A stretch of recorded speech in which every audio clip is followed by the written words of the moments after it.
Hey, what is up, mortals? Welcome to Season 2 Part 2. I just wanted to greet you guys by just saying, sit back and relax, you're in for a treat. So, we begin. When we last left off, Izuku and Bakugo fought in a test of dominance. Although Bakugo tried his best, Izuku still ended out on top. A couple days passed and it was officially time for Class 1 to go on their scheduled school trip to the lodge. Everyone was incredibly excited for this opportunity, but what no one was expecting was for Aizawa to stop the bus in what seemed to be the middle of nowhere. "Alright everyone, time to get out," Aizawa called. Class 1 looked to their teacher in confusion, but ultimately went along with their teacher's commands. This was when three new people arrived at the scene. A blonde-haired woman wearing a blue cat-themed outfit, another woman, but she wore a red version of the outfit the previous one had on, and she had brown hair. Finally, a young-looking boy with a sour look on his face. "Greetings, UA students. We are the wild Pussycats." The two spoke in unison. The brown-haired female began to explain Class 1A's current situation,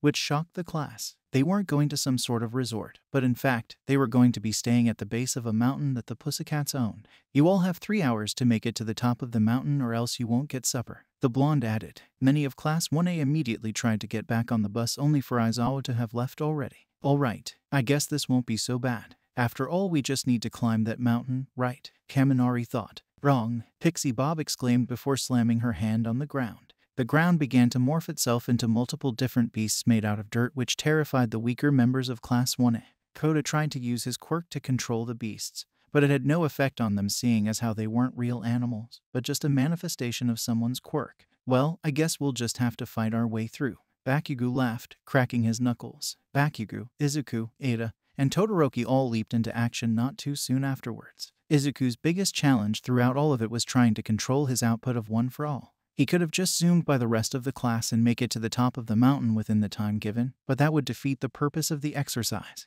And it was good training for himself too. Some of the beasts he used too much strength attacking and caused enough wind pressure to cause some trees to collapse. Others he used too little and they were completely unharmed by his attacks, which frustrated him. It took a little bit before he could find the right percentage to use against them that could still cut down the amount significantly. Thanks to the combined efforts of Class 1A, they were all able to make it to the mountain in a couple hours later than the deadline. But it was revealed that there are no expectations for Class 1A to even make it to the top of the mountain in that given time.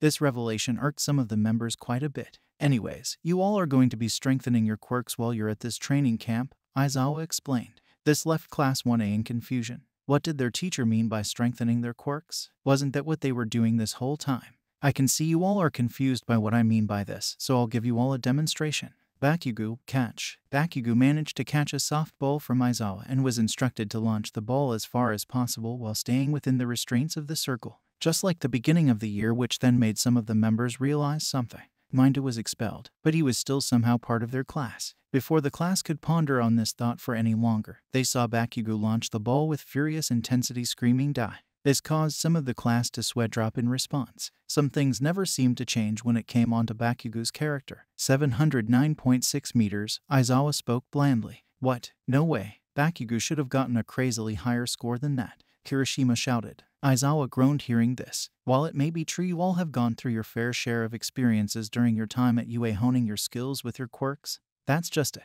You haven't actually been strengthening your quirks at all. Hence why Bakugo got the score he did. He hasn't been strengthening his quirk that much at all, just finding different ways to use his quirk." This started to make sense in all of the students' eyes, and their days of quirk strength building began. In Izuku's case, Aizawa pulled him away from the rest of the class for a moment. "Now Izuku, I know you're incredibly strong already with your quirk, but I've been wondering if it was possible for you to go even further beyond your max output. Your quirk is similar to All Might's after all, and even he seemed to be able to go beyond his limits during his last fight." Aizawa pondered. Well, you see, I never really tried doing that before, to be honest. It never actually came to mind. All I really thought about for the longest was to get a better control with my quirk's output, as you've seen with how destructive it can be." Aizawa nodded. "Well, starting tomorrow, that's what we'll be doing. You'll be pushed to boost your quirk to beyond its current limits. If your current limit is 100%, let's see if we can get you to do 150% and even higher." "Is that really necessary though, Aizawa-sensei?" Izuku asked. Midsection. Before we get back into the story, I would like to say that we've got a second channel called Anime Deep Dive. Anime Deep Dive goes over the hard facts of the anime presented. Now, in case you guys didn't know, we have a third channel called Anime Theory. Anime Theory mainly focuses on a large variety of mind-boggling anime theories. If you are interested in content like this, please go check the description below or click the icon in the top right corner. Now, with that out of the way, let's get back into the story. Aizawa looked at Izuku with an intensity in his eyes that Izuku was not familiar with at all. It made him squeamish under his glare. It is absolutely necessary, Midoriya. You'll never know when you're fighting a villain, and 100% is not enough. When you have to go beyond. Plus ultra. Izuku was speechless for a moment before nodding his head in the affirmative with a determined smile on his face. The next day, in the crack of dawn, Class 1A is forced to wake up and sent out of their training camp cabin in order to start training in order to upgrade their quirks. When Class 1B is brought to the lodge as well and caught up to speed about what was going to be happening while they were there, they noticed how this training didn't seem to be in all that favorable of a condition. As a matter of fact, it looked like torture, with the other students pushing their quirks to their absolute limit and then some. A couple of the members of Class 1B doubt that such a large group of students can be monitored by so few supervisors.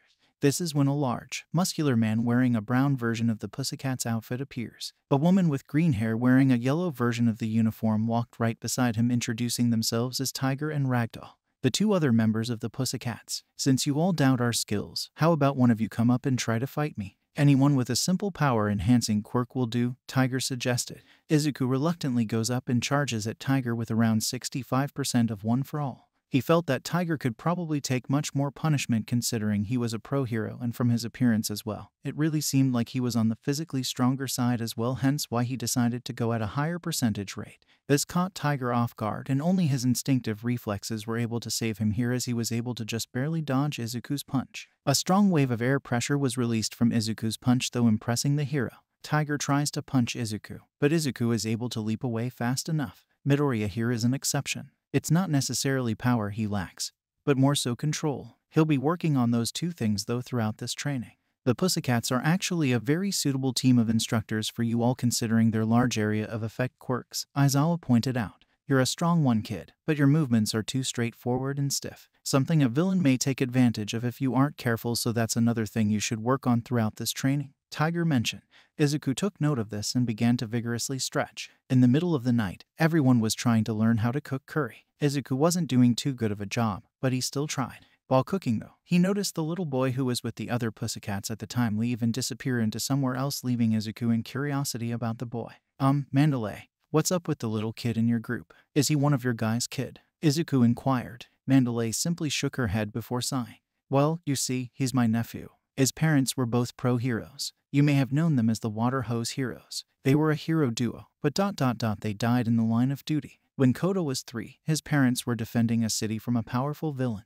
They managed to subdue the villain and save all of the civilians, but in exchange, their lives were lost that day. Their heroic efforts were constantly praised, but this ended up affecting Koda's view on heroes, warping his views to the point where he claims to hate heroes. Izuku felt pretty bad for the kid hearing this and wondered what the little one was currently doing considering how he hated heroes that much, yet here he was stuck sharing a place with pro heroes and 40 students all learning how to become pro heroes. He decides to go on and look for the young one known as Koda in order to, hopefully, comfort him, let him know that he doesn't have to feel alone in this world. Despite what may have happened in the past, he doesn't have to isolate himself and burden himself with all those pent-up emotions he may probably be holding. He looks around the mountain for a bit before finally stumbling upon Koda. He had a bowl of curry with him made by one of the other students since his curry cooking was atrocious. Hi there. Izuku tries to greet the boy before offering the bowl of curry to him. I noticed that you didn't eat anything, so I figured you may be hungry. Koda didn't respond to Izuku, but Izuku still rested the bowl on the floor in case Koda wanted any. Izuku sits down on the floor opposite to Koda, going on to explain his awareness of the boy's unique circumstances. Naturally, Koda was enraged hearing this. I have a story about a kid who was born quirkless. You see, this kid was always mocked for not having a quirk, for being different from everyone else. He was seen as below everyone else. What's the point of this story? Koda interrupted. Izuku laughed a little hearing the boy's impatience. Well, the moral of this story is, well, to accept reality. Look, Koda, you can't reject reality as it'll only hurt you even more. Koda's eyes twitch hearing this. Leave, Koda yelled. Izuku complies with the boy's command, raising his hands in defense as well. Sorry, Izuku whispered before leaving.